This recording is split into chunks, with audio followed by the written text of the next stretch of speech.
విక్రమ్ శ్రీనుకు అమ్మితే టన్నుకు 50 లక్షలు. అదే చెన్నైలో మురుగన్కు మనమే నేరుగా అమ్మితే టన్నుకు 1.5 కోటి.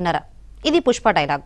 ఇదే డైలాగ్ను మన అటవీ శాఖ అధికారులకు వినిపిస్తే అంతలేదు పుష్ప, టన్ను 50 లక్షలు కూడా కొనే దిక్కులేదంటున్నారు. అటవీ శాఖ వద్ద 5,000 టన్నుల స్టాక్ రెడీగా ఉంది, డబ్బులు కట్టి తీసుకో పుష్ప అని అధికారులు ఆఫర్ పెట్టారు.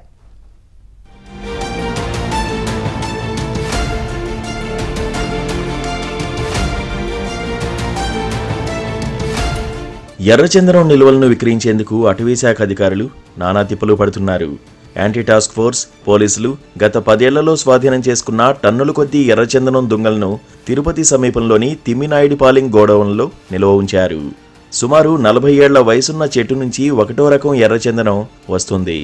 అంతకు తగ్గితే 2వ రకం, ఇక దుంగల సైజును బట్టి 3వ రకంగా వర్గీకరిస్తారు.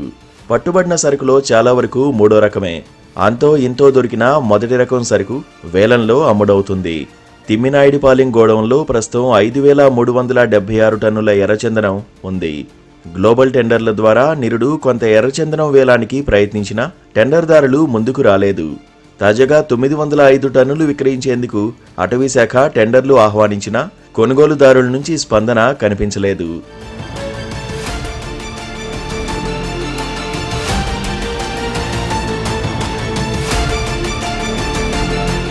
గతేడాది కాలంలో 3 సార్లు టెండర్లు పిలిచినా ప్రభుత్వం నిర్ణయించిన ధరకు కొనుగోలు చేయడానికి వ్యాపారులు ఆసక్తి చూపలేదు. అటవీ శాఖ టన్ను ధర 70 లక్షలుగా నిర్ణయించింది. కానీ ఎక్కువ మంది టెండర్దారులు 50 లక్షలకు మించి బిడ్లు వేయలేదు. టెండర్ రేటుకు బిడ్లు వేసిన ఒకరిద్దరు వ్యాపారులు కొనుగోలు చేసిన సరుకు కూడా 30% మించలేదు. 2022లో 500 టన్నులు వేలం వేయగా ఇంకా 4,900 టన్నులు మిగిలింది. అందులో 2023లో లాట్ల వారీగా 400 నుంచి 500 టన్నుల చొప్పున 2 సార్లు ఆన్లైన్లో టెండర్లు పిలిచారు.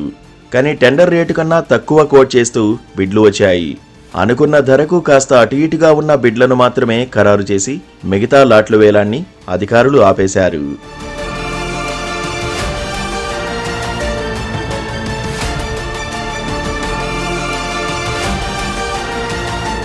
2016-19 మధ్య నిర్వహించిన వేలంలో టన్ను ఎర్రచందనం 70 నుంచి 75 లక్షలు పలికింది.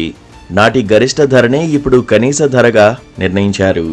ఎర్రచందనాన్ని అధికారికంగా కొనే కంపెనీలు చైనాలో 10 దాకా ఉన్నాయి. మన దేశానికి చెందిన వారెవరైనా వేలంలో కొన్నా చైనా కంపెనీలకు అమ్మాల్సిందే. అయితే కరోనా సమయంలో చైనా సంస్థలు తమ కార్యకలాపాలను నిలిపివేశాయి. ఎర్రచందనం ఆధారిత పరిశ్రమలు మూతపడ్డాయి. దీంతో ఏపీలో నిర్వహించే ఎర్రచందనం వేలానికి స్పందన కనిపించడం లేదు. మరోవైపు జపాన్, మలేషియా, సింగపూర్, అరబ్ దేశాల్లో విలాసవంతమైన భవన నిర్మాణం తగ్గిందని అధికారులు చెబుతున్నారు. చైనాకు సంబంధించిన 2 కంపెనీలు ఇప్పుడే తమ కార్యకలాపాలు ప్రారంభించాయని, మరికొన్ని అదే బాటలో ఉన్నాయని తెలిసింది. దీంతో ఎర్రచందనానికి మునుపటి డిమాండ్ వస్తుందని అధికారులు ఆశాభావంతో ఉన్నారు.